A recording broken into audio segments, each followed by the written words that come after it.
and welcome to Split Screen, brought to you by Insert Coin. Hello and welcome to Split Screen, brought to you by Insert Coin. My name's Dan Long and I'm here to introduce you to some of the amazing people from in and around the world of video games, people who love gaming as much as you do.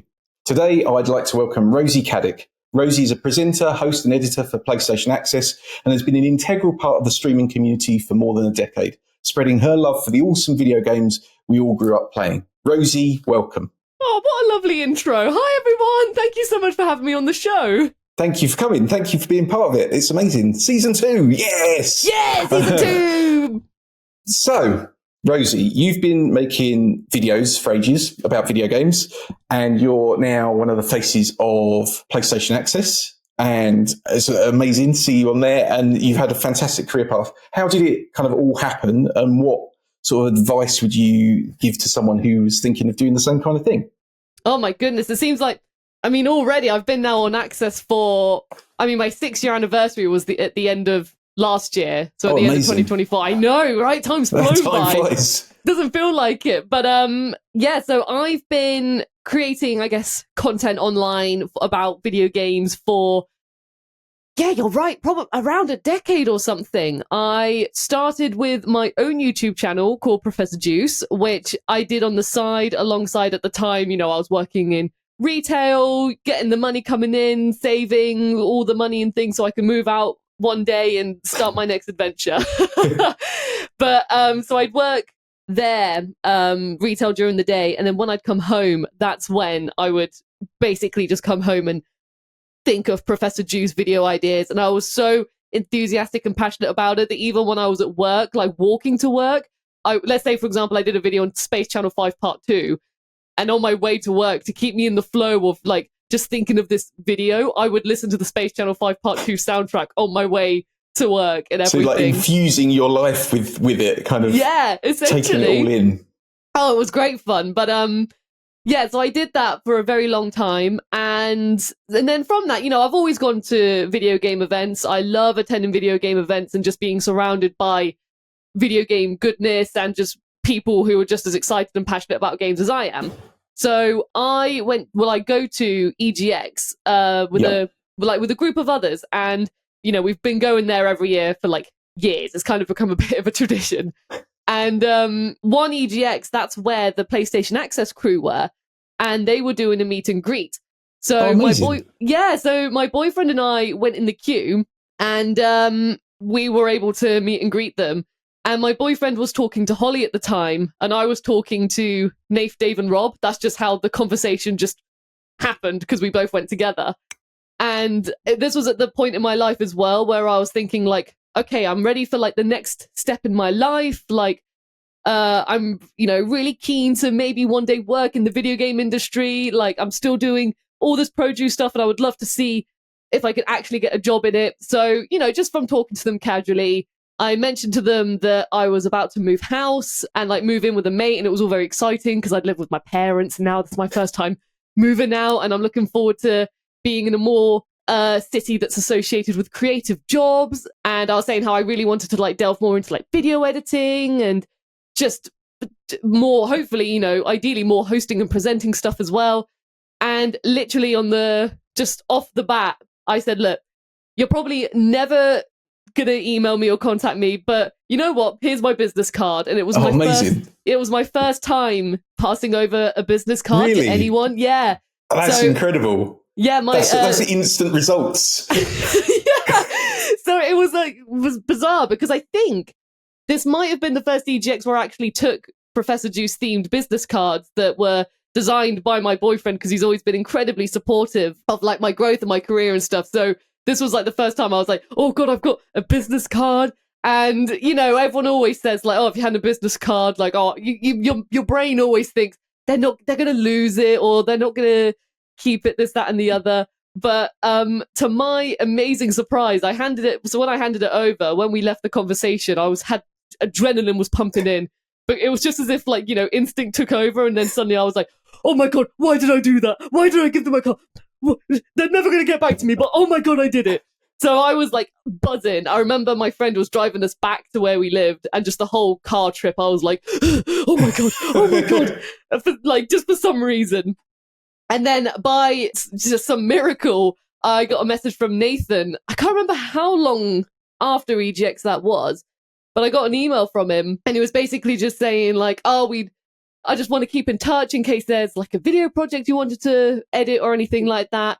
And I remember I was living with my parents at the time, and I ran downstairs to my mum and my my stepdad, and I was just like, oh my God, I got a reply from my business card. They're interested in working with me. And I was so excited. And my mum, bless her, she doesn't she doesn't know much about creative industry jobs and stuff, but she was like, oh, I'm so happy for you. Didn't know what any of this stuff meant, but she was so happy.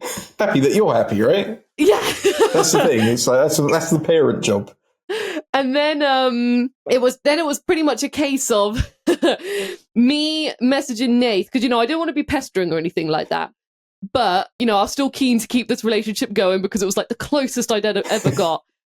So I'd message him around once a month, I think. Just being like, hey, just wondering if there's any news or anything that you've got coming up that you might want to work together on. And then, he'd say at the time, no, this, that, and the other. So in this time, I'd moved in with my friend to the city. I was working a separate job now in an escape room venue where I was doing watching the games, helping with the puzzles, and also acting to put people in the rooms. Yeah, it was great fun. So I was working there at the time, and I remember thinking, well, again, working there, and when I came home, it was Professor Juice time. And I remember thinking, you know what? What if I just booked a week off work and I just was like, can I do work experience with you?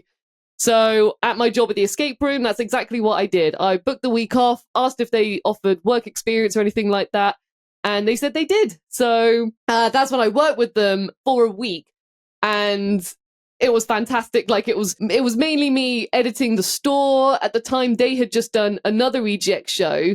So when PlayStation Access did things on the stage, they had their recorded sections, and then they put them up as separate videos. So got you. I was also editing those, which was as simple as getting the recording and then putting the intro and outro assets on it. But still, I was like, oh my God, I'm doing it. You're part of the team, right? So you're doing vital work. And that's when also on the day, Holly Bennett was in the office one day. And yeah, when she came down at the time, that was when they did their filming. And so they were going to film a Tuesday checklist. And that's when they just were like, oh, Rosie, we're wondering if you wanted to give this a shot. Do you want to give it a shot at being on a Tuesday checklist? And I was like, yes, which I was not expecting at all. So that's when I got to be on a Tuesday checklist. And I remember the topic was something along the lines of moments that we dread in games that we love. So Yep. So I spoke about a specific song in Jamalami, the PS1 game. Yep. And that was my first appearance on Access. I had an absolutely fantastic time, and the audience seemed to respond. When the video went out, the audience seemed to respond well to it. And also, when on that day, the same day that the Tuesday checklist was happening, coincidentally, the team were having professional pictures taken to update their thumbnails and their assets. Oh, cool. And I was just sat there, editing away at the store, doing my best. And that's when they came upstairs and they said, oh, for your own benefit, with your Professor Juice things and stuff, do you want to have some pictures taken? Oh, amazing. Like, oh my God, yes, please. And I remember because, so this was on the last day of the week. So the whole week I was dressing up very smartly. I had a shirt and trying to make, looking really nice. And this was the day where I was like, okay, it's the last day. Maybe I'll do something a bit more casual. So I just wore my t-shirt. And I remember when I came downstairs, I thought, oh my God, I didn't know I was going to have professional pictures taken of me. I was like, what's going on? And I went downstairs, and the photographer said oh, does she maybe have a hairbrush or something? Because, when your hair just... Well, when the photographer says it, that's kind of it's twisting the knife. I was like, oh no, because, it's just as the day goes on, your hair doesn't always look, silky and smooth. So I remember then just being like, I was like, oh no, I didn't bring a hairbrush with me, and Holly didn't have one either. So I remember going to the bathroom literally with my fingers just trying to comb it through. Like, please. So even then, like, there's some, like, the outro card, which is used on PlayStation Access videos still today. It's the one of me in the green top. That's the pictures. Like, that's from the day of that photo shoot. So if you look at my hair, you might be like, oh, she could have done with a brush through that. Forever burnt into his. It's like that thing where you think, oh, no one's going to remember. It's only going to be a temporary thing, and then it's like burnt into history forever now. It's like it's always there. Oh, that's really cool though. And they obviously, saw your talent and like your drive for it. That's what's really lovely about it. And what an amazing thing though, to like your first time of giving a business card. Yep, that's it. Business cards work. That's it. Yeah, honestly, that's why nowadays, I mean, if I now go anywhere and someone says like, oh, can I give you my business card? I'm like, yes, please do. Like, I'm taking everyone's business cards and I'm looking at them. And I just like, it's great to support people. So that's why, if anyone's ever shy about giving a business card and wants some practice, feel free to just approach me and be like, can I give you my business card? I'm like, is this a secret thing? Are you like, do you collect business cards? Have you got like, you've got like folders and folders of. I have everyone's details. Spread this rumor of business card love and I will have all of the business cards. That's amazing though. And so if someone is sort of thinking of like starting out with that kind of journey and they want to go down the same kind of route of like career path kind of thing, do you think that's the most important thing, is like getting your name out there, is like going to like meeting people, like connecting with people, networking? Is that the most important thing, do you think? I'd say just the most important thing. It may sound cliche, but it is genuinely just being yourself and enjoy what you're doing. Because like, when I gave over my business card, I wasn't expecting anything. I was just the vibes were just good, I guess. Yeah. And I was doing all this stuff, like even with Professor Juice, whenever someone asked me for like, what would you say about those who are, looking into content creation, I will always say that, at least in my eyes, the priority is just to have fun, just to make what you want to make and enjoy what it is you're making. Because if you reach a point where you're not enjoying it, that's when it becomes a chore. And that's when like your passion or drive and enthusiasm, that might be when it starts to dwindle. And if you can sense that, then potentially your audience can also sense that. So that's why I'm always just like, just make what you want to make, have fun, have a blast with it. It's your content, express yourself how you want to express yourself. And then when you do meet people, just be yourself, be nice and polite, and you never know what happens. Like, just don't go like expecting, everyone to be like, I've given you my business card, now where's my email? This is the thing now that we should probably put a disclaimer, is that if you give a business card to a member of PlayStation Access, it doesn't guarantee you a job. but it might help. You never know. But it doesn't guarantee it. Yeah, it just doesn't guarantee anything, but it just opens another door to a potential future, doesn't it? So yeah, absolutely. And I think that's the thing that I've always seen in our corner of the games industry, is that it's about like meeting people and talking to people, and like you say, being yourself and being polite and kind to people, and like giving people time and they'll give time to you, and then it's like that's what makes the industry and the community so great for video games. I think that people do give that time over to each other, and it's just a nice vibe all round, I think. It is a super nice vibe all round. And like you said, when you like just the community feel of it, it's like everyone knows that we're all here just to support each other at the end of the day. So that's why, again, I'm just like, hey, when people come up to me and say like, oh, can I send you my video or anything like this? I'm like, yeah, show me your work. I'll watch that. That's awesome. No, I think that's lovely. I think that's a really great attitude to have for it. Obviously, you're at PlayStation Access now, and you're well known for a huge love of all things PlayStation. So how did that all start for you? What was the sort of starting point for your PlayStation journey? And if you had to choose one PlayStation game, it's as the most PlayStation-y PlayStation game, and I'll leave that for you to interpret however you see fit. What would be the most PlayStation-y PlayStation game of all time? Oh my gosh. Well, oh my goodness.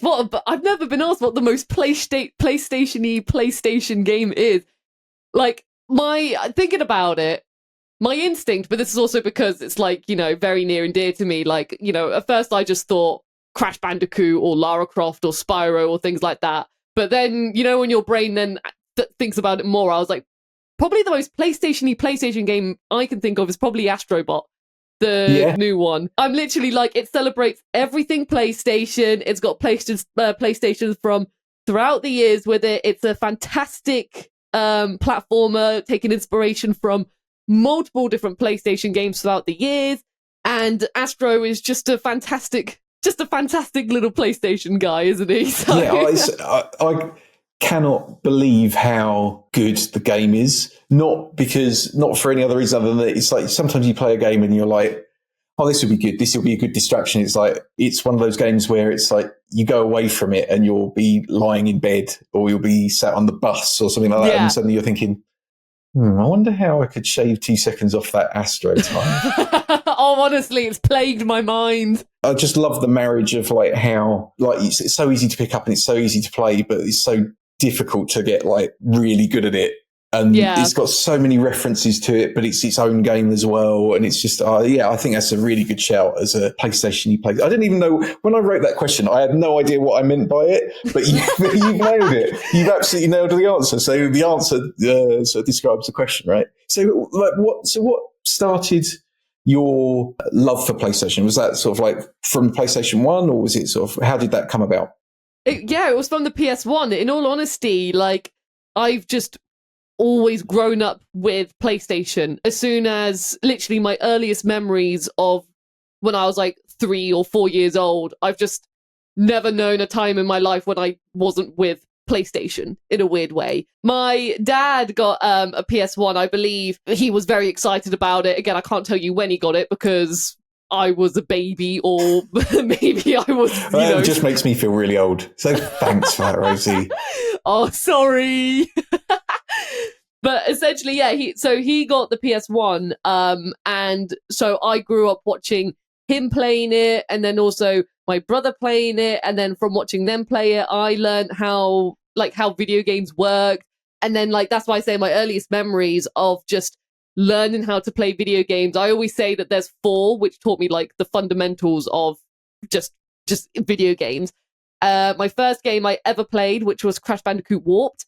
Well, at least that's what I associate it with. Again, like I'm a baby, I can't give you the exact like details, but I'd say Crash Bandicoot 3 Warped was probably the first game I ever played, alongside Tomb Raider, the original Tomb Raider, Spyro Year of the Dragon, and Tekken 2. That's an amazing lineup as like your memories, isn't it? Really, that's fantastic. Like those are the 4 from like my early years of life that I remember just really playing loads of and learning how the controller worked and how video games work and all that fun jazz, alongside other games. I remember you had A Bug's Life on PS1, loads of little bits and bobs like that. So yeah, literally my entire life has just been with PlayStation, starting with the PS1.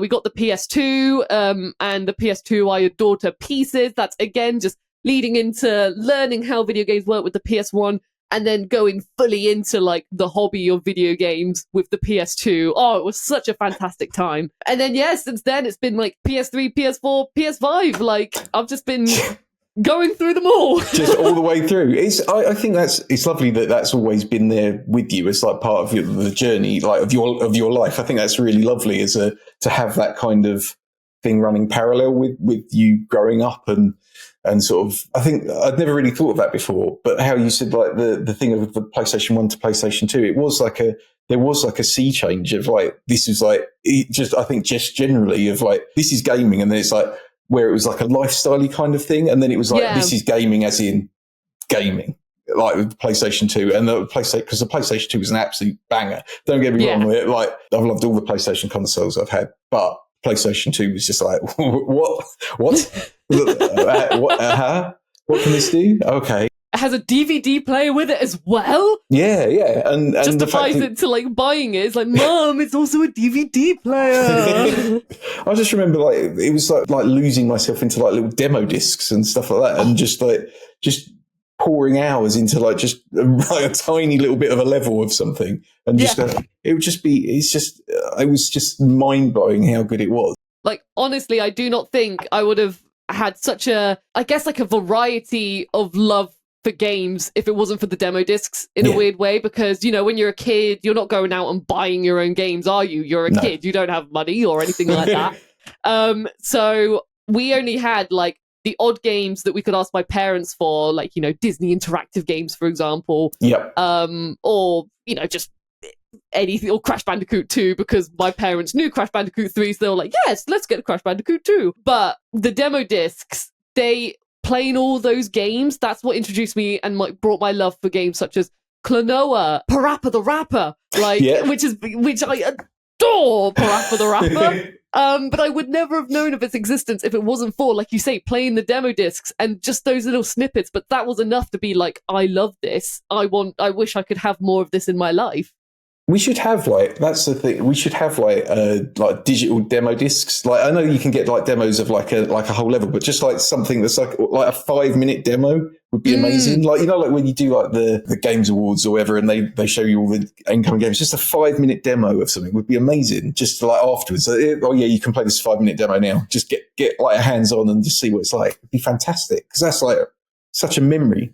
Yeah, it's amazing how, because, I mean, just coincidentally, recently on PlayStation Access, I did a video on demo discs. And when I was looking back on it, it's amazing how, like, the demo discs, or just demos for video games, have evolved, I guess, over the years. Because, like you say, back then, on PS1, if you had, like, you could have, like, a 5-minute demo, or you could have it that you play the game, and then when you die, that's it. So if you die at the beginning, it's just, like, boot it up again.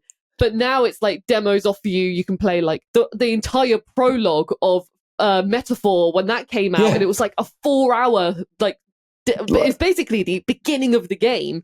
Some games are that length, and so it's exactly. And then your save data carries over into like the main full release as well. It's like just seeing how they've gone from us playing like 5 to 20 minutes of a snippet of a game to now you can play like 2 hours of a game. It's like, why have we had that back then? Yeah. Well, do you know what? You've broken a memory for me, which I'd not thought about this for years, is that when I am very old, okay? So when I remember having the Mega Drive, so pre-PlayStation, and you didn't get, obviously because it was cartridges, you didn't get demo discs, but there was an edition of a magazine. I can't remember what magazine it was, and it came with a VHS, and it was someone playing Sonic 2. And so it was the first level of Sonic 2 that you could just watch someone else playing it. And I remember like avidly watching it. It's like, this is amazing. Like, there will never be anything better than this. And I wasn't even playing it. It was just like 30 seconds of someone doing like the run. It's like,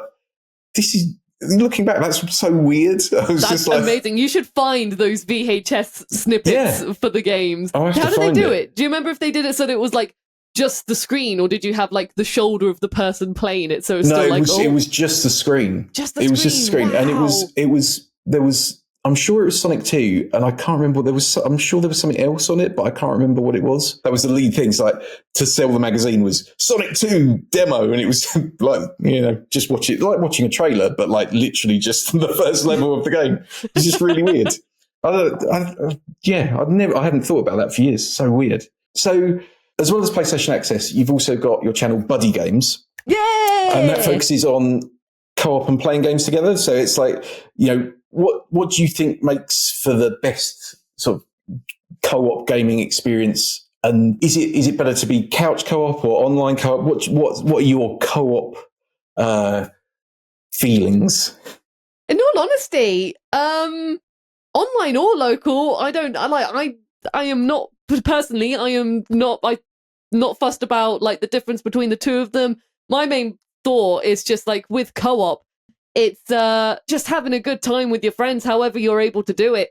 Because even so, our thing on BuddyGames is that it's not necessarily that we only do like co-op. It's the feel of like, you know, when you were a kid and you'd go to your friend's house after school and you'd play a single game together, but you played it together.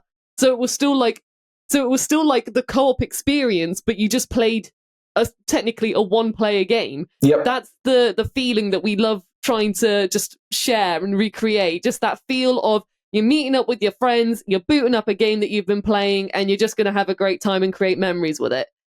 So, I mean, so that's the thing. When you can actually play together, be it online or local, that's always fantastic. As a kid, I always used to pester my brother. I was really like the kid who would go up to my older brother and be like, do you want to play Bugs Bunny and Taz with me? And like all the time, he'd just be like, no, I'm playing Spyro. I'm like, okay. And then I just sit there. But then even then, I would sit there and watch him play. I just wanted to be involved with like the joining in with the video game fun times. So I think both are fantastic. I think it's fantastic how, you know, online co-op is made available so that not only can you play with your friends anywhere at any time, you know, as long as there's a time you've agreed upon together. You're not just pestering them at like 3 a.m. Come on, we're going to play a game. Come on, play a game with me. I can't sleep. Play a game with me. Yeah, it's just fantastic that you can do that. And also that multiplayer has grown from just playing a game 2-player. And I even remember, you know, back on the PS1 when you had the accessories that meant you could play 4-player. Like, oh, yeah, I know. Yeah, like what? The little banana thing. Yeah, like the multi-tab. Like, yeah. Love that. Like, I never had one as a kid, but I really wanted one. Because of the thought of playing, like having other, like me and just the 3 other people playing a game together. Like what? But now you can have games where they've got lobbies with, you know, easily over 10 people at a time and stuff. I just think that, yeah, with co-op, it doesn't matter if it's local or online, as long as you're just having a good time with your friends, with others, that you're all being nice and friendly and just having a laugh and just creating memories. But, you know, like I said, on BuddyGames, we also just, you don't need to have it officially like co-op or multiplayer in order to have that co-op experience. It could be a single player game as well. If you just meet up with your friend and play the game and enjoy it together, I'm like, that's what that I think that sums it up. No, I get exactly what you mean, because I hadn't really thought of that as a thing, but like that's the thing that I really loved as a kid, and I've enjoyed like with my own kids now as well, and like my wife and stuff like that. Is like when you play a game, you don't have to play the game. You can be watching the game and sort of like getting that, like helping them, like, oh, have you seen that over there, kind of thing, but not in a backseat gaming kind of way, in like a kind of cooperative, like you say, cooperative, but it's not a co-op game. And there's something I have like really lovely memories of, like, it must have been like the era, must have been just pre-PlayStation, I would have thought. We were like taking like Nintendo 64s and like, you know, like Mega Drives and stuff round to other people's houses, like the whole thing. And like in a Tesco carrier bag, like other carrier bags are available, but like taking like in a bag around there and sort of plugging it. Oh, and it'd take you like ages to set it all up, and then you'd sort of play, but you'd play like, you wouldn't necessarily play games that were multiplayer. You'd play like something that was, you'd take it in turns, like on and off levels, or and it was lovely. It was like it was an experience, like sort of brought people together. It's really weird, like when it's not a multiplayer game. No, and it's like, even when you're doing it, do you remember as well, like you used to try and create games within the game? Yeah. Like, so for example, because I remember going to my friend's house and playing Spider-Man 2 on PS2.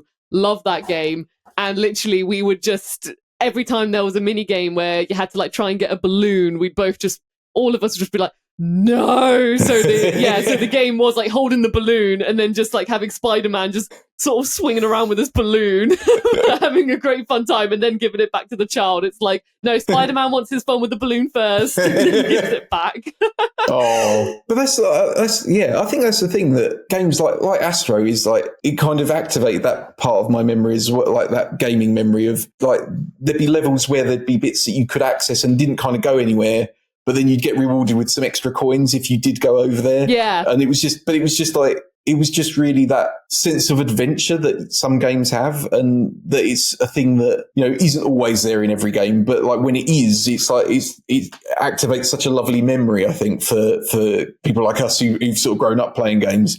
But yeah, that's really cool. And I think it is a lovely thing to do, to share that with someone else, because it can be kind of like, it certainly can be seen as a very isolated kind of hobby that, you know, someone's just playing the game and they're just playing it on their own and that's it. But I think there is so much camaraderie in playing a game, and going on that adventure together. It's just lovely to be able to share that, I guess. Yeah, definitely. I mean, just like, for example, like Liam from BuddyGames as well, we played the first Life is Strange game together because he already played it and he introduced me to it.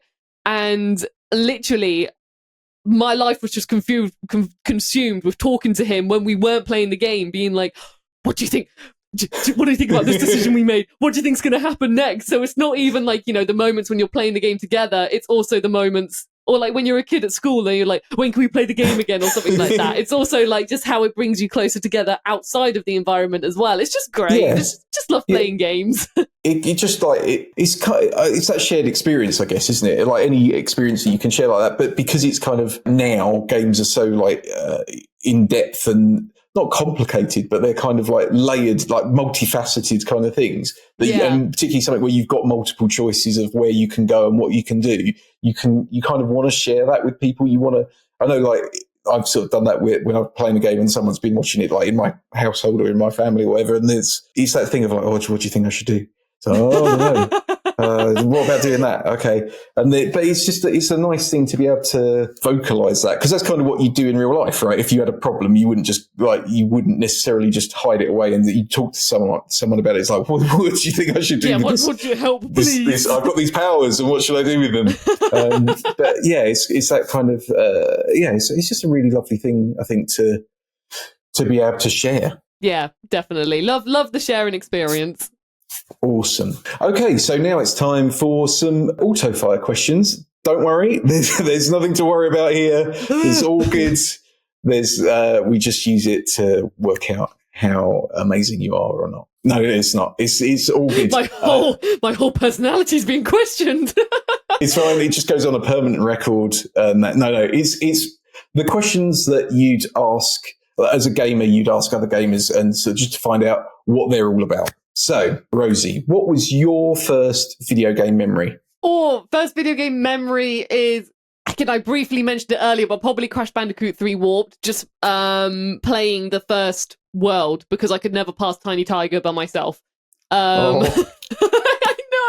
Literally, even when I started learning more about games, I could play the rest of it. I could do every other boss, I could do all the other levels, but I could not do Tiny Tiger for the longest time, which is why it was such a big blooming deal to me when I finally did it by myself. That's when I felt like I had the pinnacle of gaming expertise, and I was like, I've done it. That was it. That's like that was like where you get your credentials, where you get your license to game. Yeah, that was it. That was it. Like, you know, Dingodile did Dingodile, Entropy did Entropy, Cortex, Engine, all of them. Just I could never do Tiny Tiger. It's really weird. Like you find something like that, and it will trip you up for the longest time. And particularly now when there's so many games that are kind of like that, where they're not difficulty spikes, but they're kind of built around their difficulty, that you can do it for ages and ages and just go, oh, I can't do it, and then you just do it, and it's like, what? That's amazing. It was always the lions. It was do you know the boss I'm referring to? Yeah. It's when the lions run out, and at the time I didn't know that you could technically just spin them away. So I would obviously always panic when they all started like charging at me, not knowing which door they were going to come out of. And that's the part that always stumped me. So that's when I'd always just pass it to my brother and be like, can you do it for me, please? That's like the thing. Like if you don't you haven't learned that one skill, and you haven't picked up that skill, and then it's like, it just makes it ridiculous. You're making it ridiculously difficult for yourself. It's like, okay. And then it suddenly clicks and it's like, all right, okay, that's fine. Done. Yeah. Oh, it's fine. It's actually easy. That's the common phrase, isn't it? It's easy when you know what you're doing. Like, yeah. But, yeah, probably that. I remember as a kid, I used to always do the stage in Crash Bandicoot Warped with Coco and Pura, the tiger. Yeah. Because I loved... like even recently with Like a Dragon, Pirate Yakuza, and Hawaii coming out, they've got like a little tiger companion. Yes. And I was like, oh my god, I love this tiger companion. And that unlocked a memory that because as a kid, I always remember I loved pandas, but I forgot that I also loved tigers. And it was because of Coco and Pura in Crash Bandicoot 3. And I loved Pura, and because of Pura, I loved tigers. So I used to just do that stage loads, and obviously I died a lot in Crash Bandicoot. Like the thing is, it was always such a big thing in my household that my mum, she doesn't play video games and doesn't know a lot about them, But there are some video games that if you say like, "Oh, Crash Bandicoot," she'll be like, "Oh yeah, that's the like the spin and jump game, isn't it?" And like a do the Wikipedia page. Yeah, she has like this knowledge of it all. She just remembers like certain elements to it. So she remembers like Abe from Oddworld, Crash Bandicoot with the spinning and jumping, and Lara Croft. They're the main ones she remembers. Yeah, like just doing those first few stages in Crash Bandicoot 3 Warped, just embedded in my brain. So I'd probably say that's my earliest memories. I think that's a good one to start with, right? It's a good opening. I love my Bandicoot. I love my Bandicoot. So this is a tricky question, and you can be flexible with it to a certain extent. Well, we'll allow it. But what's your favourite game of all time? Oh, this is always the question. Yeah, literally, this is always the question everyone asks. Yeah.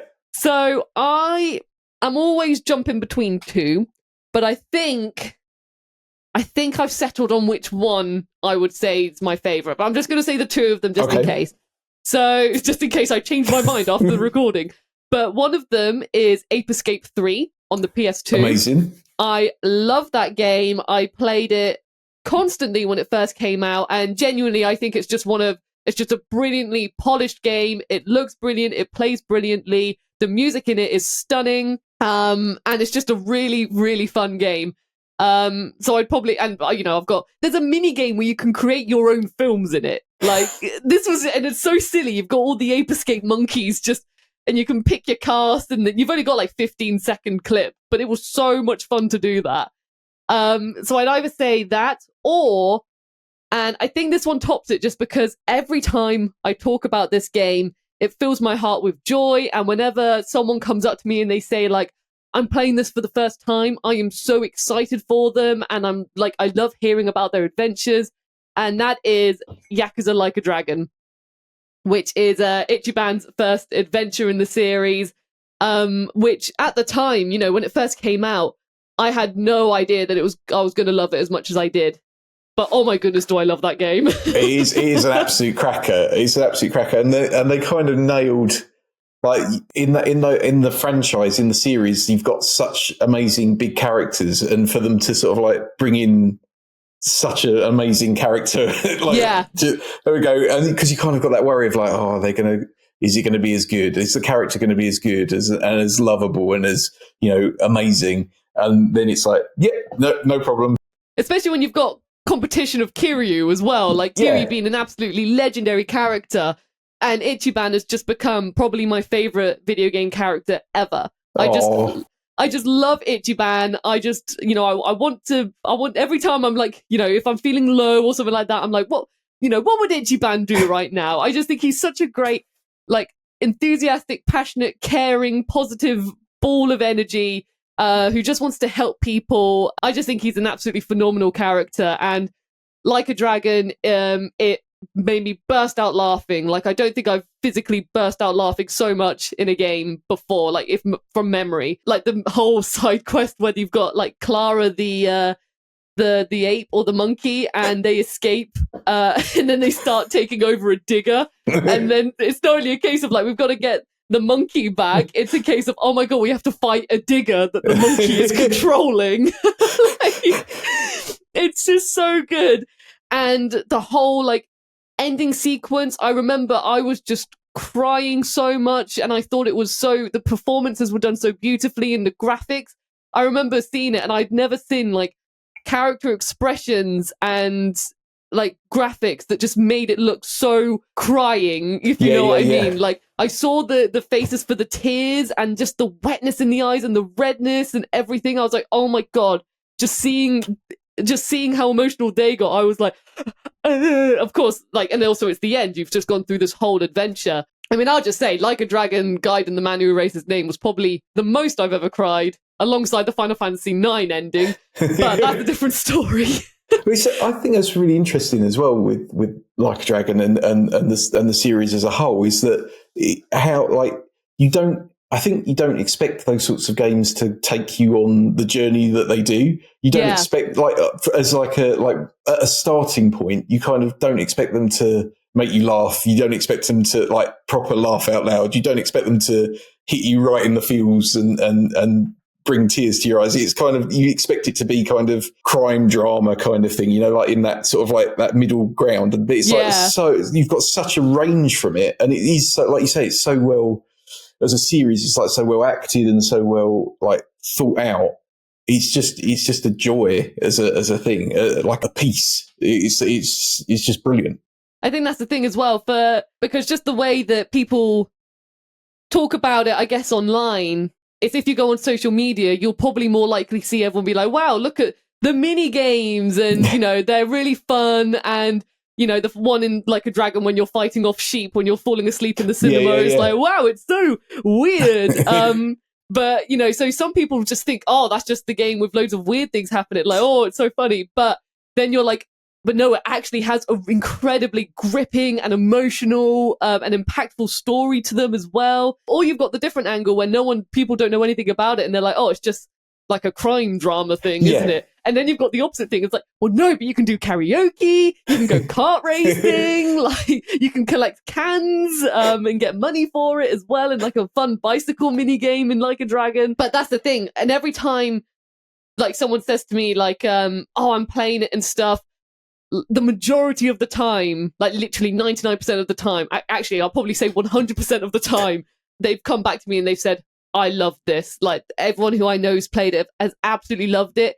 And even I saw like someone recently playing it, and then I saw on like their Instagram stories that they coincidentally immediately booted up Infinite Wealth straight after they played it. And I'm there thinking, yay. It becomes like a rolling thing, doesn't it? Of like, you can, like, exactly as you say, and the amount of people who do it, it always seems to be on Instagram posts. It's like, I've been playing this and now I'm going to be playing this one. It's just like, and then you see it over the course of months. It's like, hang on a sec, you were just playing the last one. Oh, you're playing the next one again. All right, okay. And they're just working their way through. It's amazing. It's lovely to see, I think. Yeah, no, definitely. I mean, we've all got to start somewhere. I started, so I mean, technically, because again, with the whole conversation we had earlier with like the co-op experiences, the Yakuza series is something that I always hold near and dear with playing with my boyfriend when we're playing them for the first time. So what I tend to do is we'll play it for the first time together, and then I might just, play it again, and that's when I'll start, maybe debating and seeing, oh, I'm going to see how many collectibles I can get and things like that, or just running around the world doing mini games and stuff. But the story we always play together.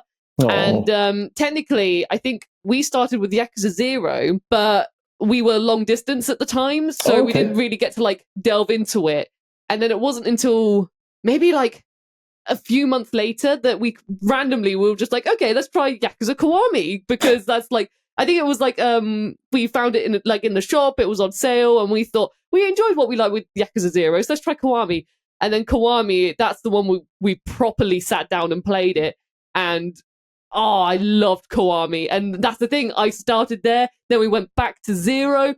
Loved 0. Then we went to Kiwami 2. And then so on and so forth. Like, we've just been playing them all ever since. And there's so many of them as well. They're such rich story on their own, such rich stories. That it's kind of like, that's the thing. It's like, it's a really good one to get into, because it's not just like, it's a one and done. Oh, that's a really beautiful game, but it's the only one. There's always like a 2 or 3, and that's it. There's just like this whole suite of them, and they're all different, and they're all got their own little bits that make them perfect. But like in slightly different ways.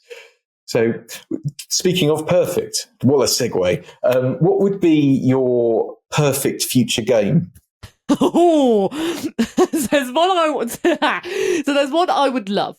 I personally would I would burst into tears if this was ever a thing. I would adore it if they made Parappa the Rapper 3. Or if they brought back Jamalami. Basically anything from like the Parappa the Rapper universe. If they said anything like that, let's just say it was Parappa the Rapper 3, I would cry for joy.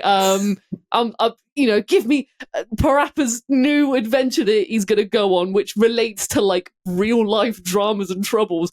Give me a bunch of new teachers who are going to teach me things in the form of a rap. Give me some more brilliant raps that are going to get stuck in my head for ages. I would just adore it if they brought Parappa the Rapper 3 or anything like in that universe. That is like an amazing shout, to be fair, because that is, they're so iconic those songs are. Just like they burn so deeply and so brightly in your brain, don't they? Like, you only have to hear them once and that's it. They're there. And so like imagine a whole new set of songs. That would be absolutely fantastic. Right. It'd be so good. So good. It's just it's so they're like a real PlayStation game to me. They're just like really like, I think that's the first thing that sort of pops into my head. You see that little rapping dog. It's funny when you say like, because even I've had it before when I was at work, there was someone in the office who, I don't know whether the memory just triggered in their mind again, but suddenly they referenced Chop Chop Master Onion, the first rap from the first game. And I believe it's probably because that was the demo level that you got with the demo disc. And literally when I think they might have even played a sample, they just unplugged their headphones for a bit, maybe just to show someone else and be like, hey, like, look at this memory I had. And literally I remember just being like, standing up from my desk and I was just like, heart pounding because suddenly random Parappa the Rapper happened. It's like a bat signal. Yeah. Yeah, literally. Bat signal. It like popped up and I was like, oh my God, the bat signal.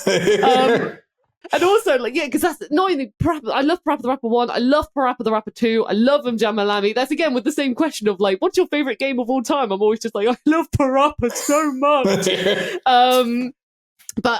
So I think that would be a lot of fun and just some light-hearted, epic, brilliant musical joy that I think would just be wonderful. I think that's a perfect shout, to be honest. Oh, well, thank you. We just have to manifest it now and make it happen. We should make our own Parappa game. yeah, we'll just do that. No one will have a problem with that. That'll be absolutely fine. We'll make the raps. It'll be fine. It'll be musical genius. Do you have a musical qualification? Do you have musical talent? Because I don't. No.